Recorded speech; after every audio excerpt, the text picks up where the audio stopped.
வணக்கம். வாங்க இன்றைக்கி தயிர் பச்சடி செய்கிறது எப்படின்னு பார்க்கலாம். சொரக்காய் அந்த தோல் லேசாக சீவிட்டு கட் பண்ணி சின்னதாக கட் பண்ணிக்கணுங்க.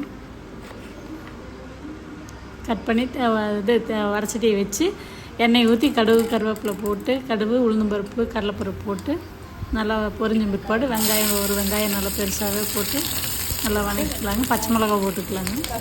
கருவேப்பிலை பச்சை மிளகா கருவேப்பிலை போட்டு வணக்கிட்டு அது வணங்கினோடனே சொரக்காயை போட்டு நல்லா வணக்கி விட்டுக்கலாங்க. வணக்கி விட்டு தேவையான அளவு உப்பு, கொஞ்சமாக மஞ்சப்பொடி போட்டு கிளறி விட்டு ஒரு அரை டம்ளர் தண்ணி ஊற்றி மூடி வச்சுக்கலாங்க.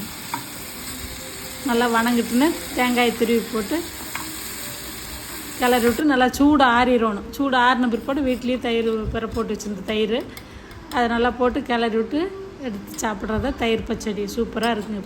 செஞ்சு சாப்பிட்டு பாருங்கள். இந்த வெய்ய காலத்துக்கு ரொம்ப நல்லா இருக்குது.